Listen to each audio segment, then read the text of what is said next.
All right, there we go, Yeah, man. there Yep, you go. we're in there again. Yep. uh, for everybody that's on there, we're gonna give a few more minutes for some folks to jump in, and we'll get started. No doubt. We'll get started. Good evening. Good evening. Hope you guys Thursday is ending well. You've got your meals in, and you're starting to relax and wind down for the day. Cool, cool. We gonna go ahead and get this started. So, look, for y'all that don't know me, I go by Coach Ty. I am a personal trainer and nutrition coach out here in San Antonio, Texas. Said joining me is Coach Roland. Said I'll let him introduce himself and tell you a little bit more about himself, and then we'll get into these topics. All right, hey everyone out there. Those who don't know me, haven't seen my content. Coach Roland. I'm the owner, founder, CEO of Champion Boy Fitness. So you can find me on IG.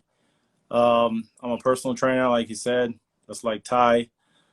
I've been doing this for quite a bit, over, I would say, probably about 12 years now. I've trained a lot of soldiers, a lot of athletes, a lot of civilians from all different walks of life, and changing people's lives through fitness. That's one of the things I'm really passionate about. I'm still currently on active duty in the Army station at Fort Knox. So if you're looking for a trainer in that area, I'm out there too. And I also do online coaching. So tonight we're just going to talk about overtraining and recovery, and we're going to have a good time dealing with some of these topics that often don't get addressed.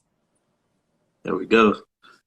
So as I said, like, we just gonna talk about. It's gonna be a discussion. And if you guys have questions, make sure you put them in the chat, and we'll address them. And it doesn't specifically have to be about overtraining or recovery. It could be about anything fitness, or if you have nutrition questions. Hopefully we have another coach jump on and join us, and we'll tag team some of this stuff together.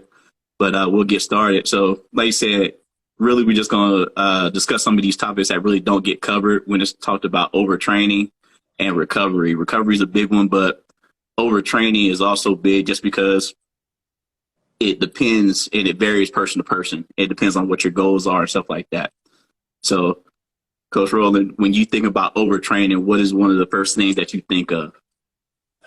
Man, that's a loaded topic, right? And to me, it there are so many variables.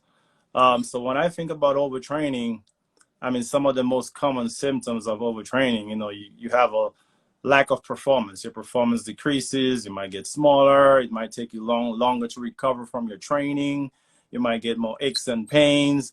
All of those things are overtraining symptoms. But when I think about it, I really have to divide the population into what I would say are enhanced athletes, the people using performance enhancing drugs, and your natural trainee. I mean, we have to make that distinction because honestly, we all know in the fitness field, there's a lot of drug use. There's a lot of drug use. There's a lot, everybody's not just drinking protein shakes and taking BCA, right? So overtraining to me has a lot to do with your status. Whether you're training naturally or whether you're training and you're enhanced, because the person who's enhanced, who's taking stuff, is going to be much harder for them to overtrain because Right. that's what a lot of these drugs do. They enhance your ability to recover. So that's why sometimes you look in these magazines or you look in these routines and these guys are doing 50 sets per workout or whatever. If I was to try and do that as a natural trainee, then I would probably quickly overtrain in a matter of months because my body just doesn't have the ability to recover from the exercise. And that's if you're training intensely. Another thing I'll Right. say about that is I've found over time that a lot of times when natural trainees say, oh, this person is overtraining or I'm overtraining, Mm-hmm. it's a two-way street because it is actually kind of hard to overtrain also as a natural athlete. By that I mean most people don't train hard enough to even overtrain. Right. So like Right. so it's like two ways. So I mean, if you're going in the gym, like the average, I mean, you've been in those gyms, you've seen how the average person goes in there and trains, don't have a really structured plan, don't really train that intensely, and then they'll be the first people to say, "Well, I don't want to overtrain." So I mean, you have to get to that balance to where you have to train hard enough to obviously create an adaptation and a stimulus for the body to change, but you also have to be able to balance that and not go overboard and do too much. Right. Right. So yeah, you hit some good points there, and the biggest one being the recovery time and what the enhanced drugs does for you with your recovery time. But I think what a lot of people also don't regard is that recovery doesn't just mean your rest days. I think a lot of people just mean, oh, well, I rested a day. That's just a small part of your recovery. Your recovery includes your sleep, the stress that you've had during the day or lack thereof. If you've actually ate properly, it's a whole lot that goes into the recovery process, other than just taking the day off or, not having a hard day at the gym. Yeah, true, true, true. That's a huge aspect of it too. I mean, it's almost like recovery. You actually got to work at recovery. You Yeah, yeah, know, yeah. it's not just, hey, today I didn't work out, so I'm in recovery. Yes, you're partially in recovery mode, but if you're not taking in the right macronutrients, if you're not taking in the water, if you're not making sure that your environment is, you're reducing your stress, because now once we start getting into all these overtraining, now we're talking about the endocrine system. Now we're talking about hormones. Now we're talking about cortisol here, and we're talking about testosterone decreasing. So everything is tied, but I think you hear it a lot. People say, um, you only grow and you only get better from exercise if you're able to recover from the stress. And I Right. think a lot of times people don't realize that in the gym, training is a stressor to the body. So Yes. it's not just financial stress or this stress or that stress. In the gym, lifting weights day in, day out, that's a stress to the body. So the body's just recognizing stress as a whole. It's not necessarily differentiating between types of stress. So if you're in the gym 6 days a week, 7 days a week, and then compile on top of that, you have external stress, then that definitely makes it easier for you to get to overtraining. But I must say this, Ty, I think that's something that maybe people don't realize. Before you get to the state that you're in overtraining, you get into a state prior to that called overreaching. So the overreaching aspect of it is more of a short, acute phase. You could recover from that in a couple of days. When you get to overtraining, man, I mean, it's pretty bad. I Right. mean, that might take you weeks, even months to recover from that. Well, yeah. So when you talk about overtraining and overreaching, so typically when he means overreaching is that you've taken a couple workouts and you push past that point of where you're kind of exhausted, and that's kind of overreaching. And then when you kind of get to that point where you now get into overtraining, you've got to the point where your performance either plateaus or it starts to decline. So Yeah, basically, the same thing that you was doing a couple weeks ago, you can no longer do. yeah, So your yeah, performance has now started declining or it's plateaued because your body hasn't got the proper recovery. And now you're into an overtraining state where your body can no longer adapt to what you're putting, the stress that you're putting on it. yeah. But so that's why this topic is so vast, because another aspect that's often, I was talking to somebody about that the other day, um, because you also you got the two schools of thought. You have the bodybuilders, the enhanced guys, who's like, there's no such thing as overtraining. Go all out, hard all day, blah blah blah, all this other stuff, no days Yep. off. And then you get the bro science guy who's like, man, I don't want to do this hard set of 20 reps on squats. I'm gonna overtrain. You know what I'm saying? Right. So Right. it's like trying to strike that balance between, nah, man, your body, you actually have to train intensely to create a physiological adaptation, to change, to build muscle, to lose fat, whatever. It has to be intense, because if not, you're not giving the body any reason to really change. But balancing that with how much stress do I have at my job, at my everyday life, whatever. And that's why for a natural trainee, it's very Mm-hmm. important to cycle those things, cycle volume of training, how much you're Yep. doing every day, cycle your intensity. If you're going all out every single day, really, really, really hard, and then you got external stressors piling on top of that, it makes it kind of easier to get to that state. But it's quite a lot of different factors that come into play for sure. Definitely. Definitely. You know, where are your macros at? What gaps do you have in nutrition, nutritionally? And it could just be, yeah, you're eating protein, carbs, and fats, but what about your minerals? About what about your vitamins? What about the other intangible stuff? What about your electrolyte levels? All of Yep. those come into play. So it's not just, oh, just because I'm tired and just because I'm sore and just because my performance is decreased, it doesn't automatically mean I'm overtrained.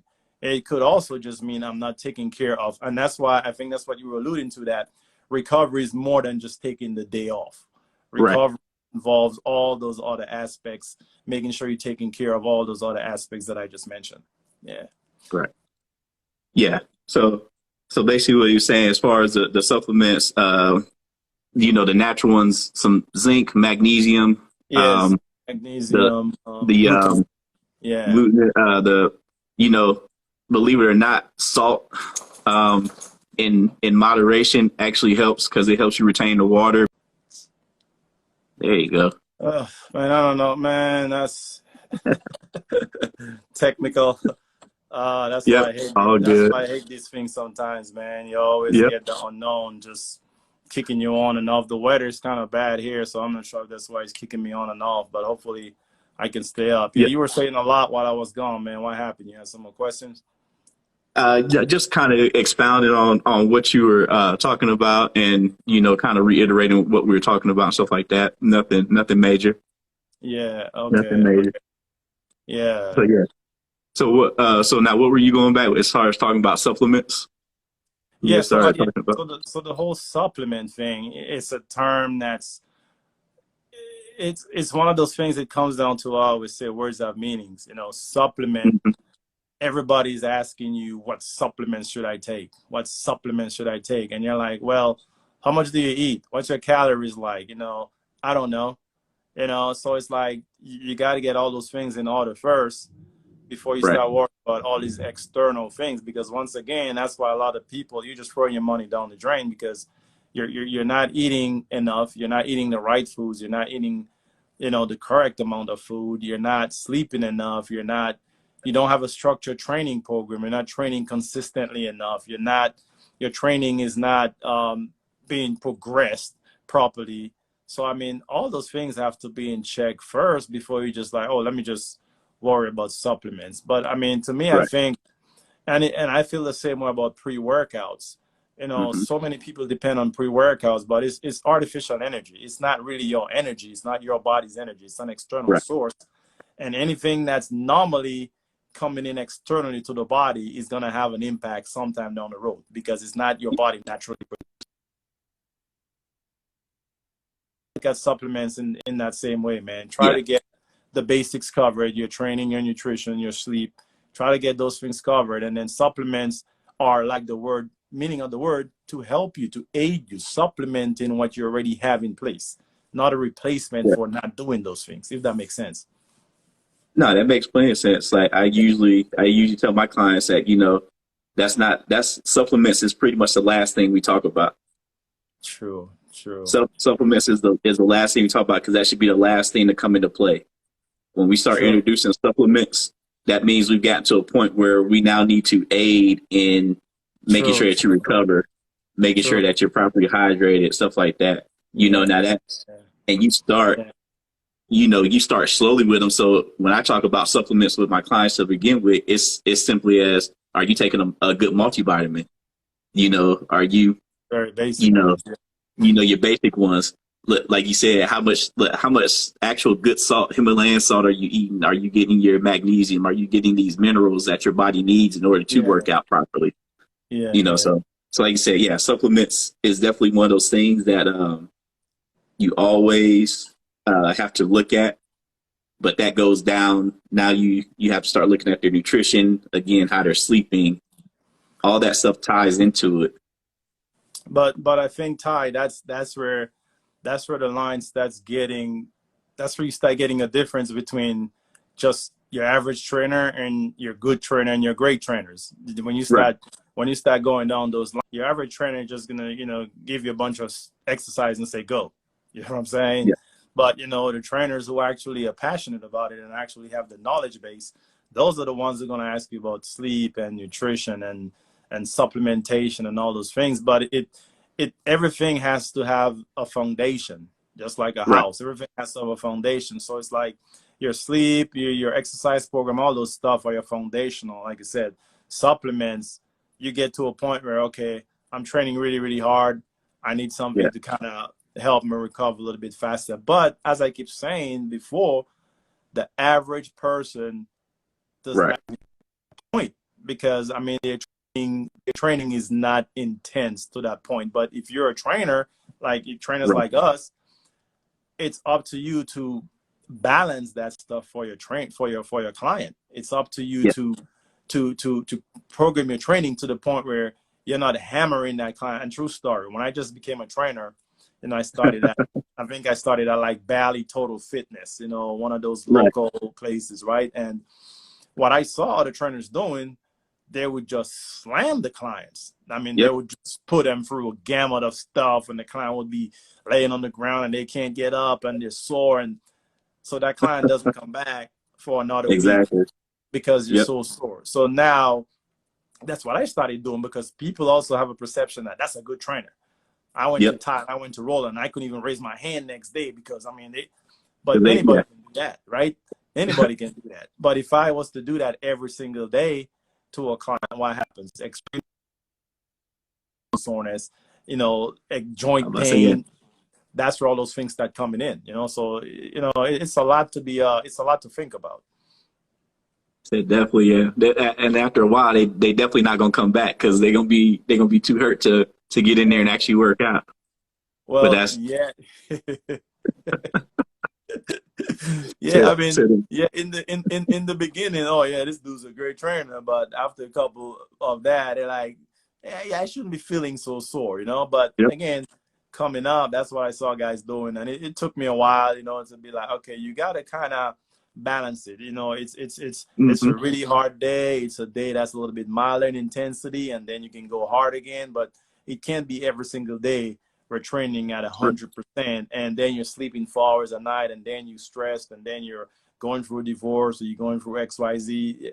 I mean, in that state, stress is compounding stress. The endocrine system gets crazy, cortisol, all these other hormones get unbalanced, and now you're in a position to where it might take you months to recover from that Yeah. state. So yeah, yeah, Definitely. Definitely. yeah. Yeah. That's all. And that's all that stuff plays into account. And like you said, a good trainer is gonna, we're gonna have to ride the wave. We're gonna take you up. We're gonna give you some real good workouts, but at the same time, we're gonna give you some workouts that are designed to help you recover. To Just get help the you blood recover. flowing Yeah, and send yeah, you yeah, back. yeah, You know what I yeah. mean? So, Yeah, and that's when you were talking about recovery. Doesn't mean because people are surprised when you start going into hey, there are actually recovery workouts.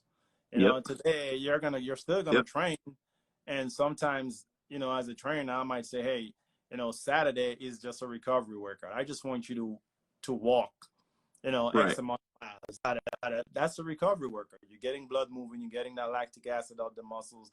So again, it's in most cases it's actually better to do something than to just totally not train at all, right? But yeah, man, it's a heavily misunderstood topic, like we were saying in the beginning, because it's either oh I don't want to train hard because I'm gonna overtrain, or you know the other spectrum, there's no such thing yeah, as overtraining, which we know there is. I right, mean, science has proven that it does exist.